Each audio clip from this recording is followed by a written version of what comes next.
Neste momento, Deus, através desta emissora, leva até você mais um programa de fé, com mensagens, hinos e orações a seu favor.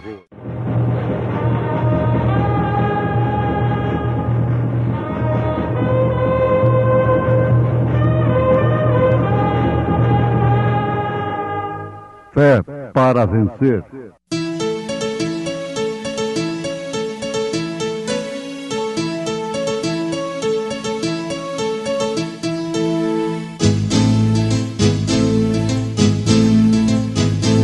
Mensageiro, Deus enviou o seu profeta, seu profeta Este som de alarido retumbando está, retumbando está. E as águias de Deus, e as águias de Deus já voando estão, já voando estão. Brana foi seu nome e Deus foi com ele, e Deus foi com ele.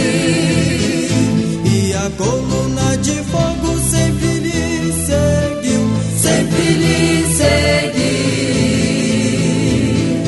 A palavra ele pregou, a palavra ele pregou com fidelidade. Na verdade vos digo que aquele que crê em mim também fará as obras que eu faço, e as fará maiores do que estas, porque eu vou para meu Pai.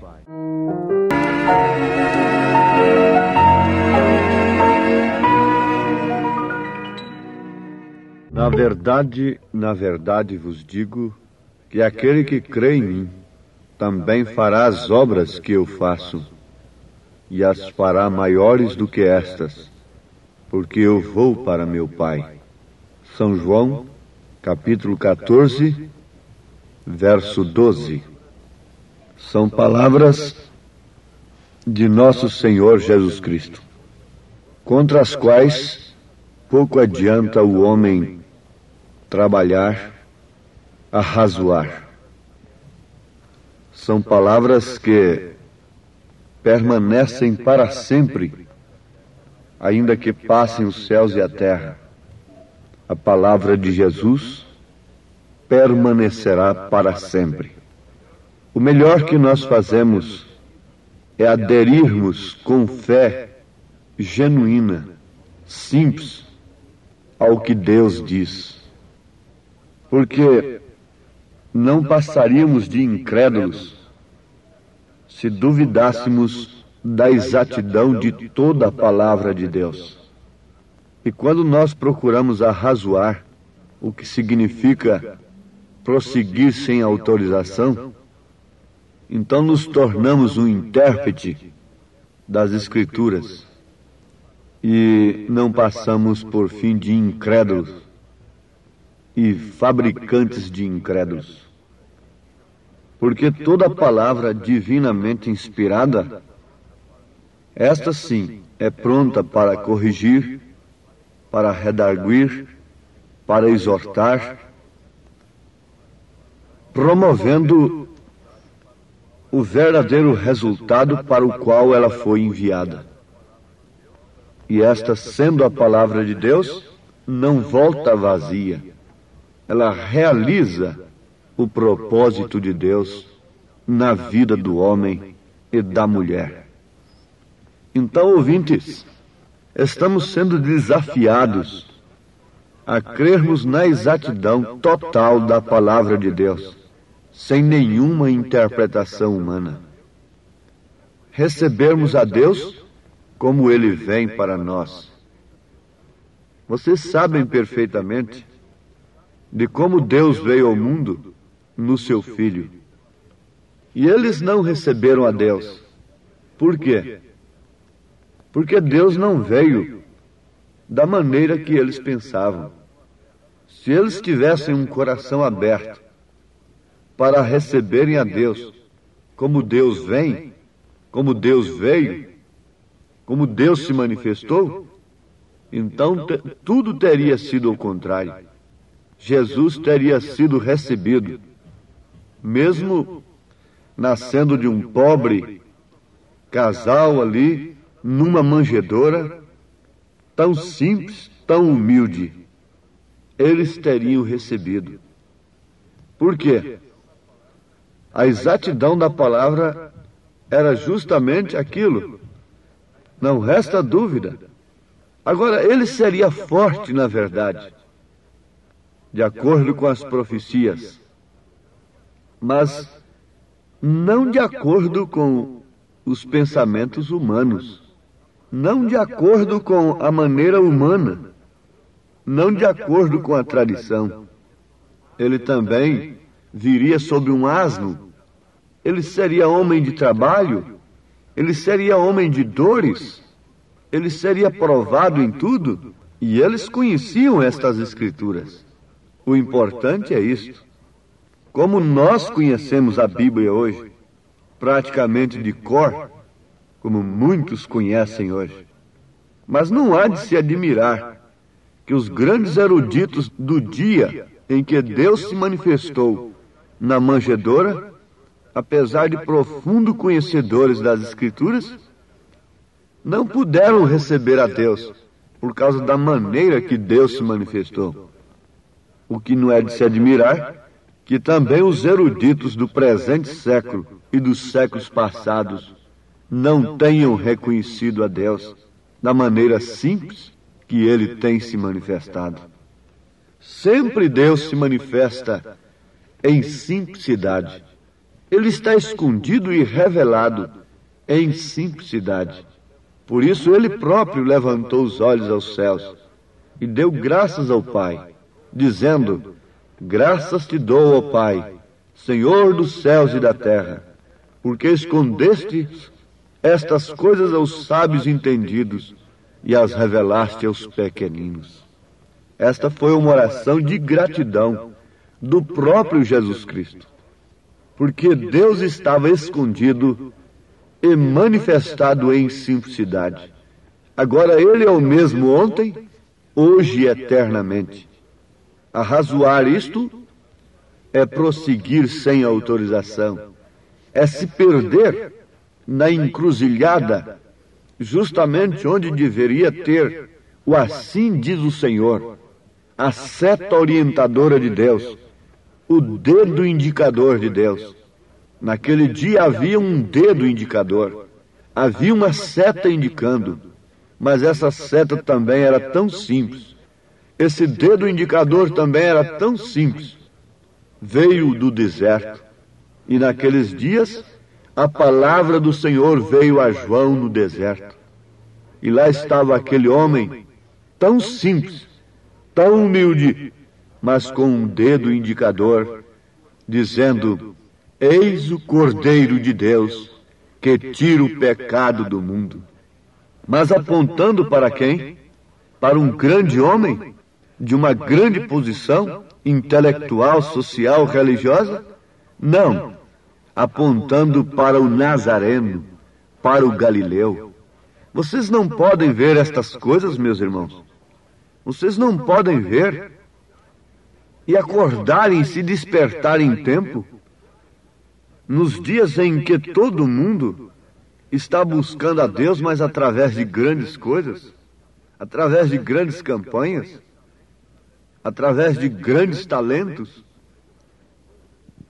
e nunca se pensou em dar tanta coisa boa para Deus como se pensa agora.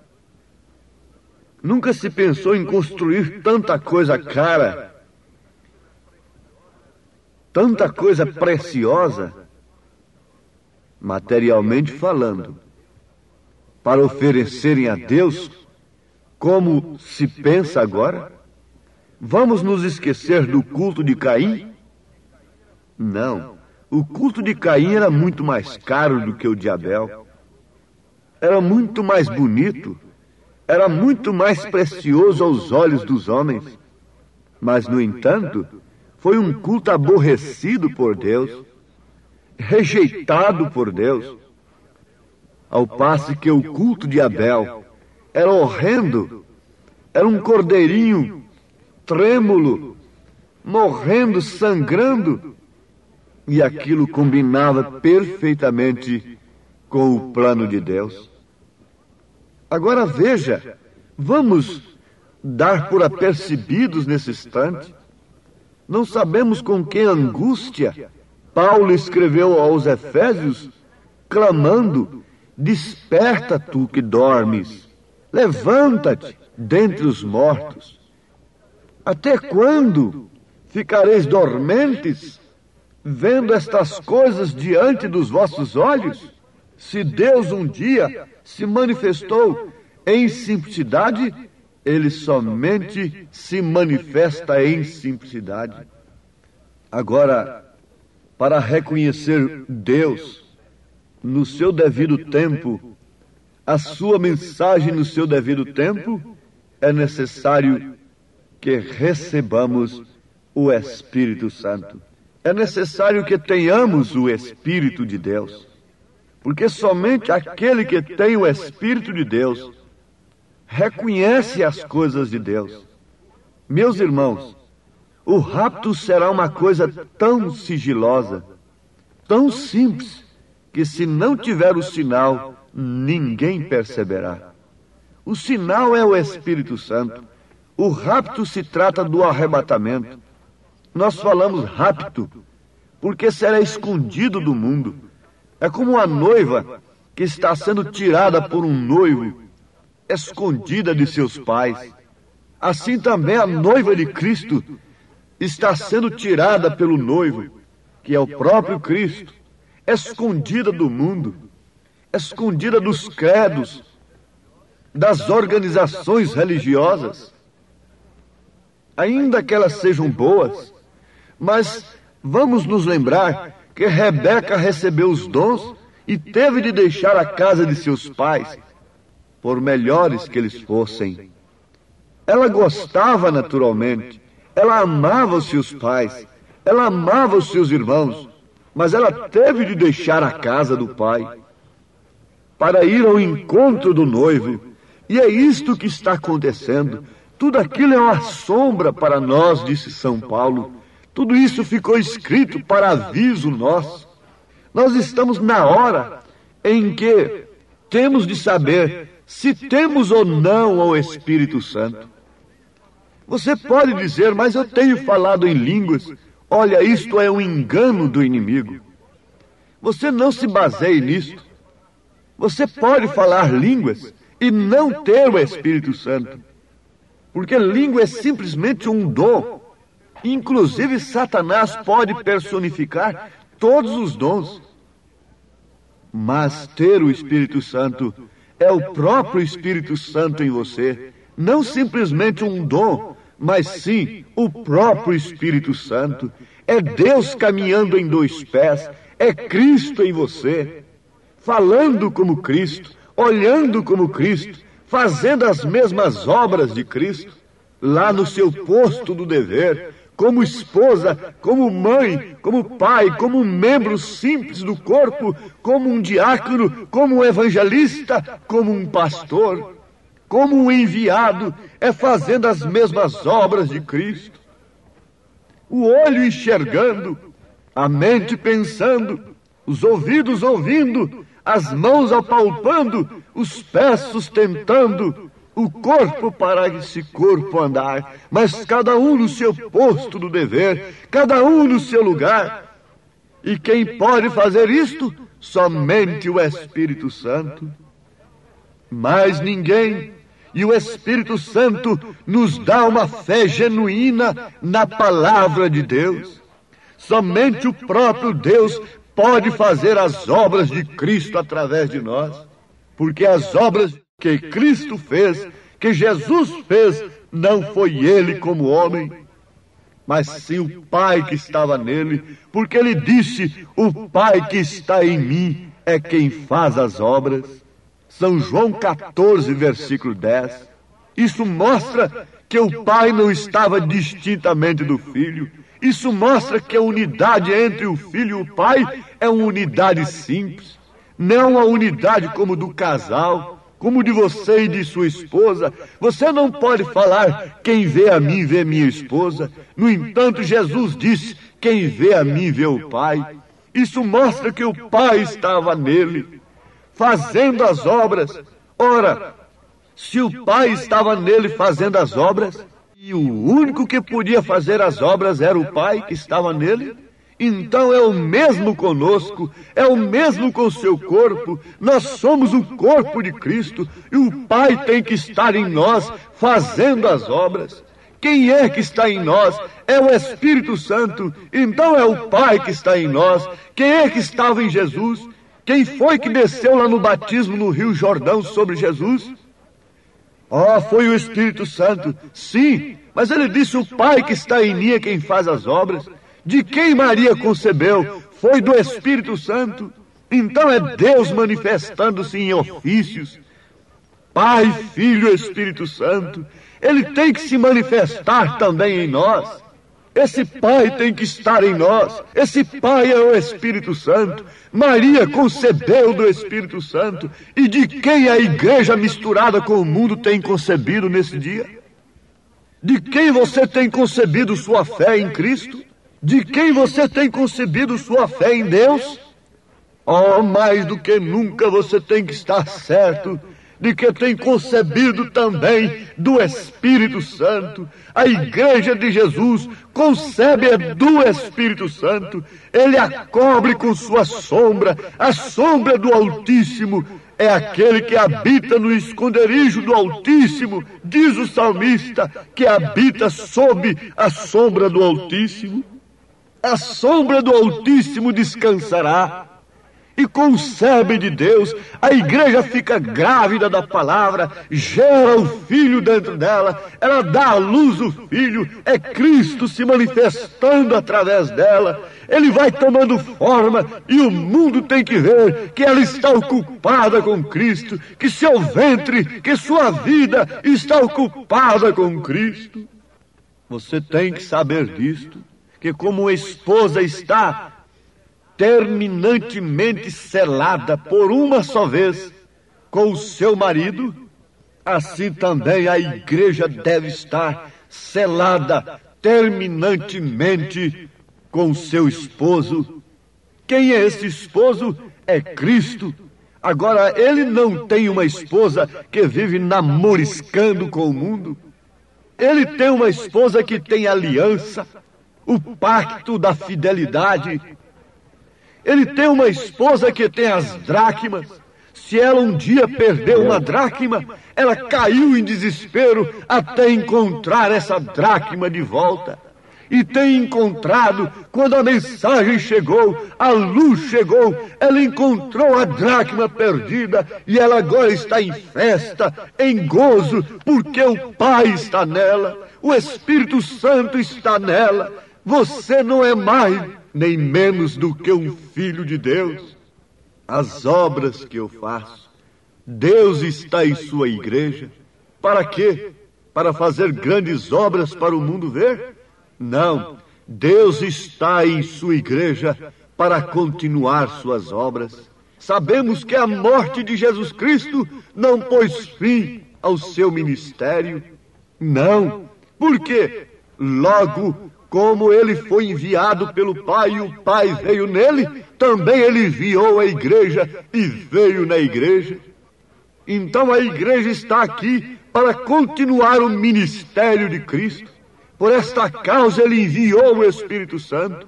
Ele sabia que suas obras não podiam ser feitas de outra maneira. Ele tinha que enviá-lo. O Pai enviou ao Filho e logo pôs em você tudo que estava no Filho. Você crê assim, diz amém, e mostre com sua vida. Busque a estatura do homem perfeito. Busque o Espírito Santo, de modo que as mesmas obras que ele fez, o fará você. e também o fará a igreja? Não desejaria você fazer as obras de Deus? Jesus disse: deves crer em mim se desejas fazer as obras de Deus. Como é que você crê nele? Você não o poderá fazer até enquanto não houver recebido o Espírito Santo, porque sem ele nenhum homem pode dizer que Jesus é o Filho de Deus. Sem o Espírito Santo, você estará dizendo o que algum outro tem dito, que ele é segunda pessoa. Filho de Deus não quer dizer segunda pessoa. Filho de Deus quer dizer um que traz o ministério do Pai na terra. Filho de Deus quer dizer um que traz o sangue do Pai para resgatar os pecadores. Filho de Deus quer dizer Emanuel. Filho de Deus quer dizer Pai da eternidade. Filho de Deus quer dizer Rei dos reis, Senhor dos senhores, quer dizer o primeiro e o último, o Alfa e o Ômega. Oh, isto me faz vibrar a alma e me faz alegrar o coração ao constatar tão grandes verdades, tão grandes maravilhas. Portanto, se há uma coisa urgente para esse momento, apressante, absolutamente essencial e necessário e obrigatório, é que você receba o Espírito Santo agora, porque senão você não poderá levantar-se na ressurreição. É uma obra do Pai. Levantou o Filho, Jesus Cristo foi levantado. Esta é a obra do Pai também em nosso corpo mortal. Nos levanta dentre os mortos, nos esclarece. E se um dia dormirmos no Senhor, Ele nos chamará também pela voz do arcanjo. Ó Deus, sela com o Espírito Santo esta palavra. Te peço no nome do Teu Filho amado, Jesus Cristo. Amém, Senhor. Amém.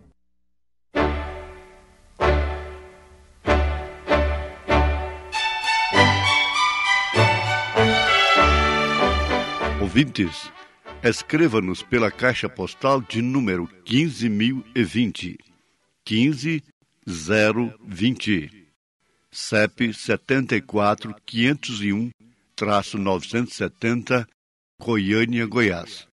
O nosso endereço na internet é www.apalavraoriginal.org.br. Volte a nos ouvir amanhã novamente neste mesmo horário, nesta emissora, se o Senhor nos permitir, com fé no Filho de Deus, a fé que vence o mundo.